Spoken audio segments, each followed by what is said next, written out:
اب اگلا جو مسئلہ آپ شروع کر رہے ہیں یہ وہ ہے واجبات نماز کے حوالے سے، لیکن اس سے پہلے انہوں نے اذان و اقامت کو بیان کیا ہے۔ اذان و اقامت میں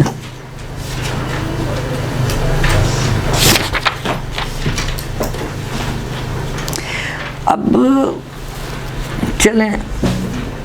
کہتے ہیں کہ اذان اور اقامت، اب آپ کو یہ تو سکھانے کی ضرورت نہیں ہے، بہرحال اس لیے اس کو میں جو طریقہ انہوں نے جو اس کو چھوڑ کر آگے جا رہا ہوں کہ اذان اور اقامت مستحب موقد ہے، یعنی بہت زیادہ تاکیدی مستحب ہے، خاص طور پہ مغرب اور صبح کی نماز یومیہ میں، یعنی فرائض نماز میں، واجب نمازیں جو فجر کی اور مغرب کی ہیں، مغرب اور فجر کی واجب نماز کے لیے خاص زیادہ تاکید ہے، ویسے ہی تاکیدی ہے مستحب، لیکن اس میں بالخصوص زیادہ تاکید ہے اذان و اقامت کہنے کی، درست؟ مجھے پوچھنا ہے کہ ہم لوگ مغرب کی نماز سب پڑھتے ہیں، تو مغرب کی نماز سے ہم نے ابھی تو پڑھنے شروع کیا نا، مسئلہ شاید آج آپ دیکھ لیں ذرا، تھوڑا سا حوصلہ تحمل، تو انشاءاللہ میرا خیال ہے اس میں آپ کا مسئلہ آ رہا ہے، ابھی آ رہے ان اللہ مع الصابرین، درست؟ خوب، کہتے ہیں اسی طریقے سے اذان و اقامت مردوں کے لیے زیادہ تاکیدی ہے، اور شدت سے تاکید ہے لوگوں کے لیے کہ وہ اقامت کی، یعنی اذان و اقامت میں سے اقامت زیادہ تاکیدی ہے، دونوں پہ تاکید ہے لیکن اقامت پہ زیادہ تاکید ہے کہ چلو اگر اذان نہیں بھی دے تو کم سے کم اقامت ضرور دے دو، درست؟ بلکہ فرماتے ہیں کہ نمازیوں کے لیے یا مردوں کے لیے، اچھا یہ بھی مردوں کے لیے اقامت کی زیادہ تاکید ہے، اور احتیاط مستحب یہ ہے مردوں کے لیے کہ وہ اقامت کو تو ترک نہ ہی کریں، اور عورتوں کی نسبت اتنی تاکیدی نہیں ہے۔ یہ فجر و مغرب کی بار پڑھ رہے ہیں یہ کلی طور پر۔ اس کے بعد فرماتے ہیں کہ چند موارد ہیں جس میں اذان اور اقامت ساقط ہو جاتی ہے، جس میں اذان اور اقامت ساقط ہو جاتی ہے، یعنی پڑھنا ضروری نہیں ہے، پڑھنا یا مستحب نہیں ہے، ٹھیک ہے؟ پہلا مورد، آپ کسی ایسی جماعت کی نماز میں داخل ہو رہے ہیں کہ جس جماعت کی نماز کے لیے اذان و اقامت کہی جا چکی ہے، مثلا کہی جا چکی ہے یا شروع ہونے والی ہے یا کہی جا چکی ہے، اور اس کے بعد نماز بھی شروع ہو چکی ہے اور آپ بیچ میں داخل ہونا چاہ رہے ہیں، تو اب آپ کے لیے مستحب نہیں کہ آپ پہلے اذان و اقامت دیں اور پھر نماز میں داخل ہوں۔ بس پہلا مورد جہاں پر اذان و اقامت ساقط ہے اور مستحب نہیں ہے وہ یہ ہے کہ آپ ایسی جماعت میں داخل ہو رہے ہیں کہ جس جماعت کے لیے اذان و اقامت کہی جا چکی ہے، اب چاہے نماز ابھی جسٹ سٹارٹ ہونے ہی والی ہو یا ہو چکی ہو، درست؟ یہ پہلا مورد۔ دوسرا مورد یہ ہے کہ جب کوئی انسان مسجد میں نماز کے لیے داخل ہو اور جماعت ختم ہو چکی ہو لیکن صفیں ابھی باقی ہوں، ایسا ہوتا ہے نا، مثلا آپ پہنچے، اینڈ میں پہنچے، السلام علیکم ہو چکا ہے، بیٹھے تسبیح کر رہے ہیں لوگ، صفیں ابھی موجود ہیں، جماعت ختم ہو چکی ہے، اور میں اب فرادہ نماز پڑھنا چاہتا ہوں، اب میرے لیے اذان و اقامت کی تاکید یہاں پر نہیں ہے، یہ ان موارد میں سے نہیں کہ جہاں پر اذان و اقامت میرے لیے موقد مستحب موقد ہو، بلکہ احتیاط احوط اولا یعنی احتیاط مستحب یہ ہے کہ میں اگر دینا بھی چاہوں اذان و اقامت تو بہت ہی ہلکی آواز میں دوں، یعنی اس مورد میں اذان و اقامت ساقط ہے، لیکن اگر دینا چاہوں، یعنی ساقط کا مطلب ہے کہ آپ کی ذمہ داری نہیں ہے کہ آپ دیں، ساقط طائیں کے ساتھ، سقوط کا مطلب ہوتا ہے گر جانا،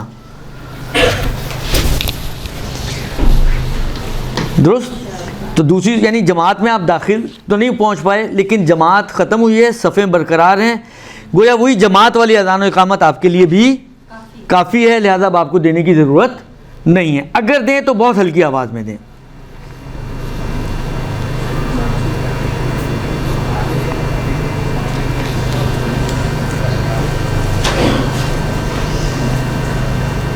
اچھا، اس ساکت ہونے کے لیے کہتے ہیں شرط یہ ہے کہ ایک ہی جگہ، مثلا فرض کریں جیسا ہوتا ہے بعض اوقات دو ہال ہیں، یہاں پر نماز جماعت ہو رہی ہے، دوسرے ہال میں نہیں ہو رہی ہے، یہاں پہ لوگ بیٹھے ہوئے ہیں، جماعت ختم ہو چکی ہے، میں وہاں جا کے فرادہ نماز پڑھ رہا ہوں، بحیث کے عرفی طور پر نہیں کہلا رہا کہ ہم دونوں یعنی ہم یہ اجتماع اور میں ایک ہی جگہ پر ہیں،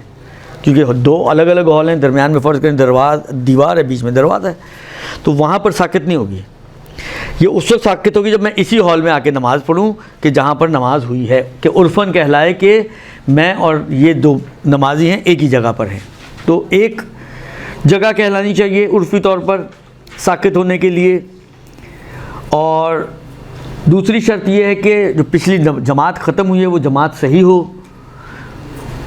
اب اس کی کیا مثال دوں؟ مثلا میں آپ کو مثال دوں کہ فرض کریں کہ آپ کے سامنے پیش نماز واش روم گئے اور بے دھیانی میں اسی طرح گئے اور جا کے نماز پہ کھڑے ہو گئے،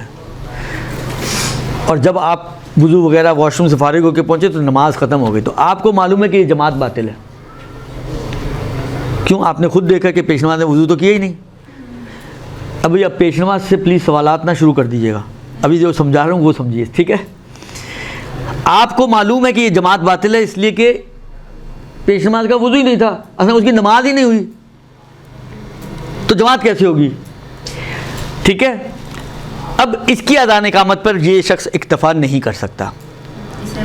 اس کو پھر دینی چاہیے، اس کے لیے تاکیدی رہے گی، اس لیے کہ شرط یہ تھی کہ پچھلی جو جماعت ہوئی ہے جس کے اوپر آپ بھروسہ کر کے چھوڑنے والے تھے وہ نماز جماعت صحیح طور پر ہوئی ہو، ٹھیک ہے؟ دو شرطیں آ گئیں،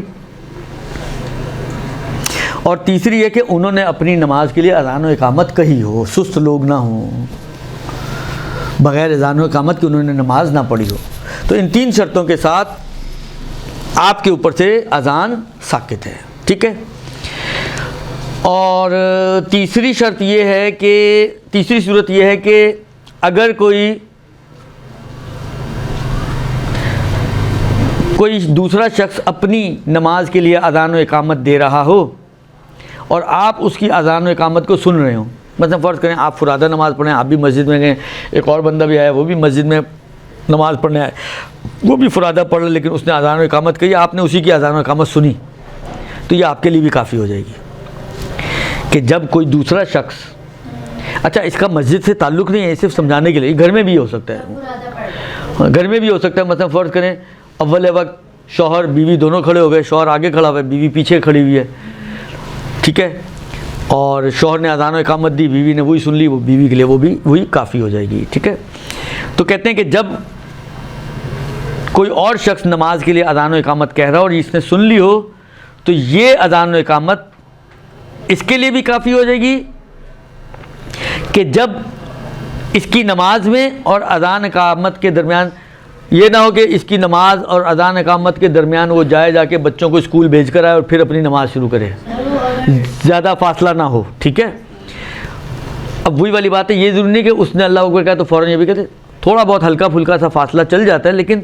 زیادہ فاصلہ نہ آئے اس کی نماز میں اور اس کی اذان و اقامت میں، تب اس کے لیے اس کی اذان و اقامت جو اس نے سنی ہے وہ کافی ہو جائے گی۔ اگر ہم گھر پہ بیٹھے ہیں اسپیکر کو جو لگے ہوتے ہیں، بیٹا انہوں نے لکھا ہے کہ نماز کے لیے اذان دے رہا ہو، وہ اعلان کے لیے اذان ہوتی ہے، نہیں معلوم، مشکل ہے کہ وہ اس میں شامل ہو، درست؟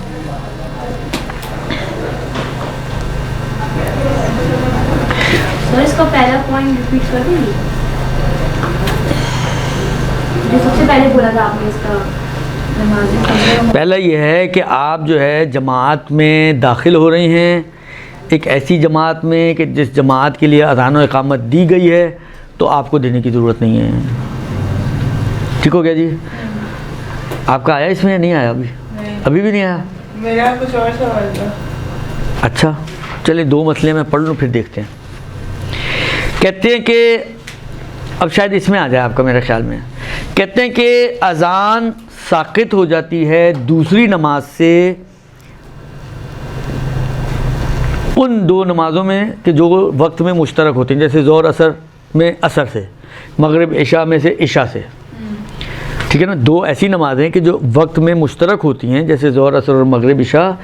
ان میں دوسری نماز سے اذان ساقط ہو جاتی ہے اگر یہ دونوں کو جمع کر کے پڑھ رہا ہو، اجتماعی طور پہ پڑھ رہا ہو، یعنی فاصلہ نہیں ڈال رہا، اور اس صورت میں کہ جس صورت میں جمع کرنا مستحب ہے، کیونکہ کچھ صورتیں ایسی ہیں کہ جس میں جمع کرنا مستحب نہیں ہے، ان کو بھی میں نہیں بیان کر رہا ہوں، پھر لمبی بات ہو جائے گی تھوڑی سی۔ ان چند صورتوں کو چھوڑتے ہوئے نارملی جو ہم اپنے گھروں کی بات، اپنے علاقوں کی بات کریں تو یہ نارملی وہ صورتحال ہیں جس میں جمع کرنا مستحب ہوتا ہے، ٹھیک ہے نا۔ تو ہم اگر اپنی بات کریں، اپنے شہر میں رہتے ہوئے، اپنے گھروں میں رہتے ہوئے، تو ہمارے وہ موارد ہیں کہ جہاں پہ جمع کرنا مستحب ہے، لہذا اس صورت میں مشترک وقت والی نمازوں میں سے دوسری نماز میں اذان ساقط ہو جاتی ہے۔ اگر آپ دونوں، پہلی کے لیے آپ نے اذان و اقامت کہی ہے، دوسری نماز پہلی ختم کی، دوسری اب آپ نماز پڑھنا چاہ رہے ہیں، تو اذان کی ضرورت نہیں ہے، صرف اقامت کہیں تو کافی ہو جائے گا، ٹھیک ہے۔ سر دوبارہ بھی پڑھیے، بات سمجھ نہیں آ رہا ہے۔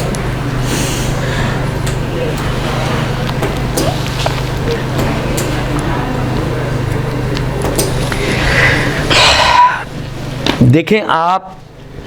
کچھ موارد ایسے ہیں کہ جہاں پر نمازوں کو جمع کرنا مستحب نہیں ہے بلکہ الگ الگ پڑھنا بہتر ہے، درست؟ جیسے حال آپ کو ایک مثال اب دے ہی دوں جو میں نہیں دینا چاہ رہا تھا، مثلا شب مزدلفہ، اس میں یا اپنا کون سی انہوں نے مثال دی ہے، ہاں جو کیا کہتے ہیں،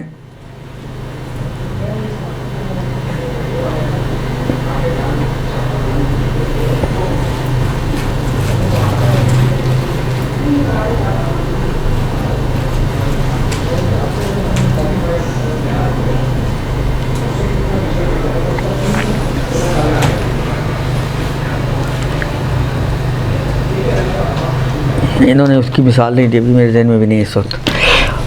بہرحال جہاں پر جمع کرنا مستحب ہے، جس طرح میں نے کہا نا نارمل ہمارے موارد ہیں، اپنے گھر میں آپ نماز پڑھتی ہیں جو روزانہ، تو ہمارے لیے مستحب یہ ہے کہ ہم ان کو جمع کر کے پڑھیں، الگ الگ نہ پڑھیں، ٹھیک ہے۔ مغرب عشاء ظہر اثر، تو اس صورت میں جب آپ دونوں نمازوں کو جمع کر کے پڑھ رہی ہیں استحباب والے موارد میں، تو پہلی نماز کے لیے اگر آپ نے اذان و اقامت کہی ہے تو دوسری نماز سے اذان ساقط ہو جائے گی، ٹھیک ہے۔ یعنی آپ جیسا ہم لوگ نارملی پڑھتے ہیں، ظہر اثر ملا کے پڑھتے ہیں نا، تو ظہر کے لیے آپ نے اذان اقامت کہی، ظہر کے فوراً بعد آپ عصر کی نماز پڑھ لیں گے، تو اب آپ کے لیے اذان کہنا ضروری نہیں ہے بلکہ صرف اقامت کہیں تو آپ کا کام چل جائے گا، درست۔ اس کے بعد کہتے ہیں کہ بھلے اذان و اقامت میں نیت معتبر ہے، ترتیب معتبر ہے، موالات معتبر ہے، وقت کا داخل ہونا معتبر ہے۔ یہ بھی ضروری ہے کہ اقامت میں کہ انسان پاک ہو، باوضو ہو یعنی، اور کھڑے ہو کر اقامت دے، اور اقامت کے درمیان باتیں نہ کرنا بہتر ہے، اور قد قامت الصلاۃ کے بعد بات کرنا مکروہ ہے، الا یہ کہ جو بات نماز سے ہی مربوط ہو، مثلا فرض کریں قد قامت الصلاۃ کے بعد آپ کھڑے ہوئے، سب کھڑے ہوئے، آپ نے ان کو کہا یار لائن سیدھی کر لو، یہ نماز سے مربوط بات ہے، یہ مکروہ نہیں ہے۔ لیکن اس کے بعد آپ کو کوئی کام یاد آ گیا، آپ نے پڑوسی کے کان میں جو پھس پھس شروع کی، تو یہ مکروہ ہے۔ یا آپ گھر میں پڑھ رہی ہیں اقامت، قد قامت الصلاۃ کے بعد آپ کو کچھ یاد آ گیا، آپ نے پیچھے اپنی بیٹی کو آواز دی، اپنی بہن کو آواز دی، بھائی کو آواز دی، ابا کو آواز دی، کسی کو بھی آواز دی اور اس کے ساتھ بیٹھ کے مذاکرات شروع کر دی، یہ مکروہ ہے، درست۔ بلکہ اگر فاصلہ زیادہ ہو جائے تو وہ آپ کی بے فائدہ ہو جاتی ہے، دوبارہ سے اذان و اقامت کہنا پڑتا ہے، ٹھیک ہے جی۔ یہ کچھ باتیں تھیں جو اذان و اقامت سے مربوط۔ صلی اللہ علیہ وسلم۔